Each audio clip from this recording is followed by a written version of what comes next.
Hey folks, how's it going? This is Iron Seagull here, back with another Sonic info/thoughts video.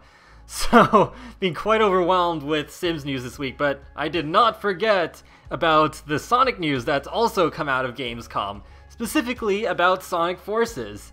The first thing I'm going to talk about is the new theme for Metal Sonic, which is a remix of the US version of Metal Sonic's theme from Sonic CD.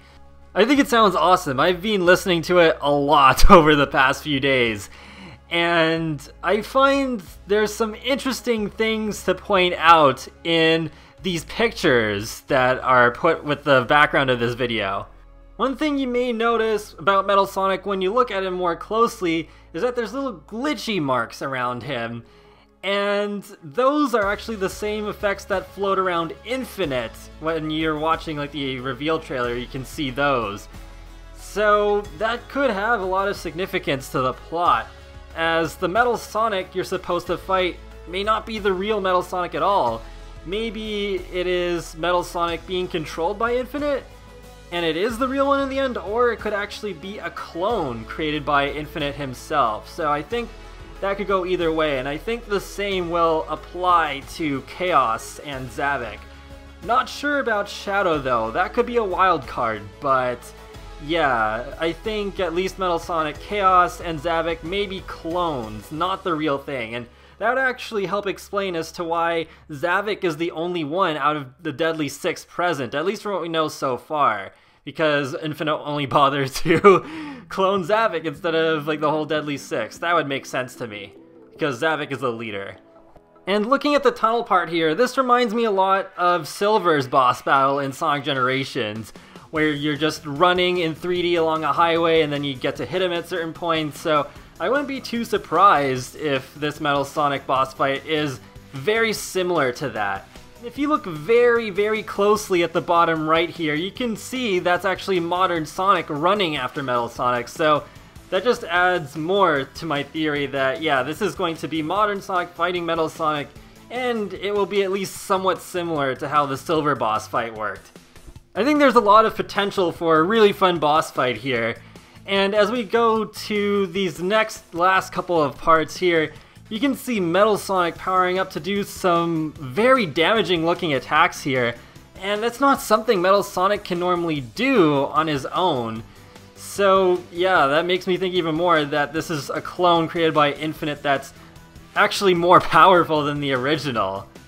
It wouldn't surprise me if what you have to do here is to dodge these attacks, although I don't quote me on this, but I think the quick step is not in Sonic Forces, but somehow just have to dodge these attacks, and then once you do, Metal Sonic will get a little bit exhausted and slow down, and then that'll be your opportunity to slam him with a homing attack, and then the cycle just starts all over again.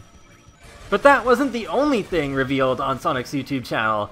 They also showed off a tag team stage, where your custom hero and modern Sonic team up to take on the stage together. There's a lot more footage from IGN as well, which I'll link to in the video description below if you'd like to watch the whole thing. So what you're seeing are the two heroes taking on Green Hill Zone, where they have to infiltrate a factory. That gives me some serious Sonic Adventure 2 vibes, with it being inside of a pyramid and all.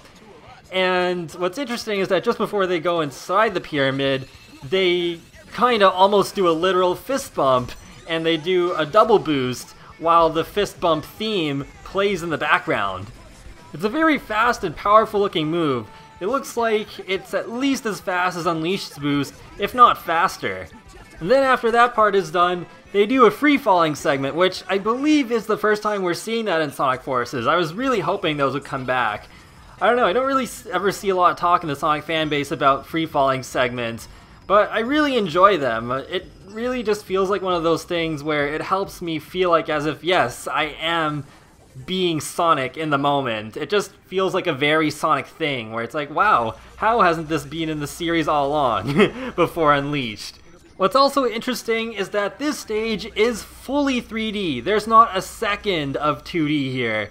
And I think that's great, because I know a lot of people, including myself, have been concerned with the amount of 2D being used in Forces, especially in light of Sonic Mania having just come out, which is fully 2D, so we kinda already have our 2D fill, but nope, looks like there is hope for some really good 3D platforming, as you can see right here.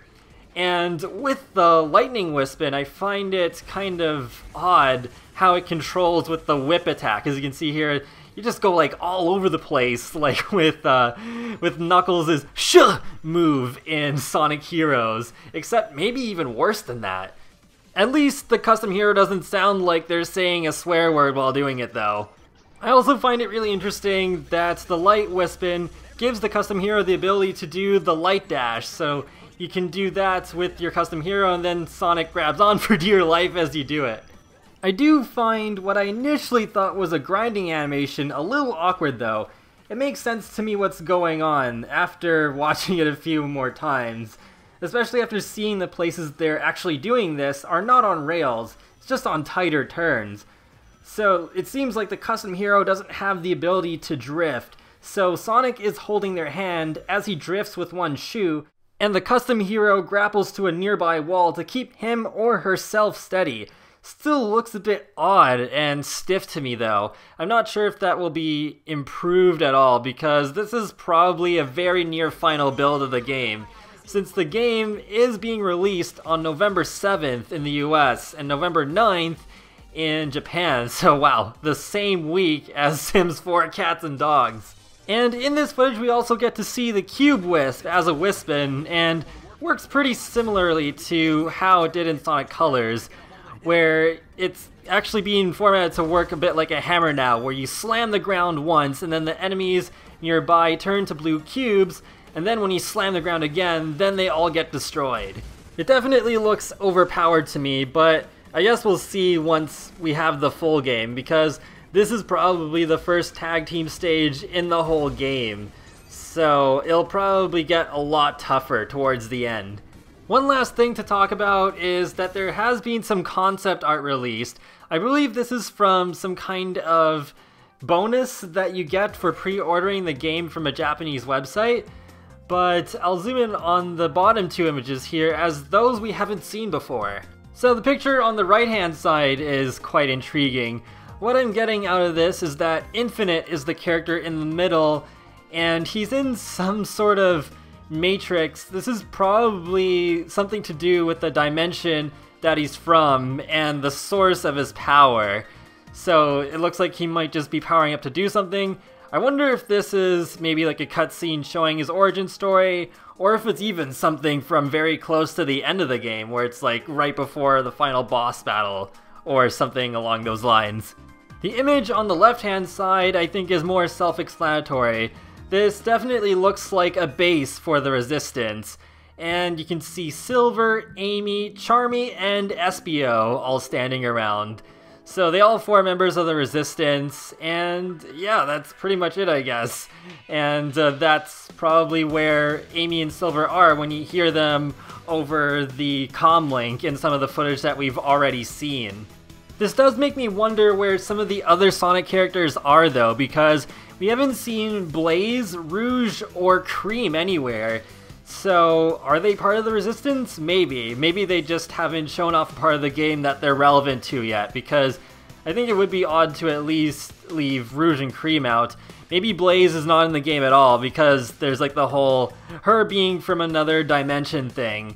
But it is good that they fit one of my favorite characters, Silver, in there though, because I'm guessing the events of this game will affect his future quite a bit, so that's probably why he's here.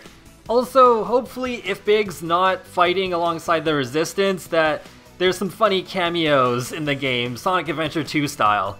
And that wraps up another Sonic Info/Thoughts video. So let me know in the comment section below what you think of all of the news with Sonic Forces this week. I'm definitely looking forward to this game a bit more, because as excited as I was from kind of like a fan service standpoint with multiple bosses returning in the game, I still wasn't feeling too positive, I guess, about the gameplay. Like, it doesn't look too bad. It just looked a bit safe to me with the big amount of 2D, but seeing so much 3D through the tag team stage does give me a little bit more hope, even though that stage is a bit slow, but of course it's early in the game, so I don't think I can expect too much from it. But I'll talk to you all later, and have a great day. Thanks for watching!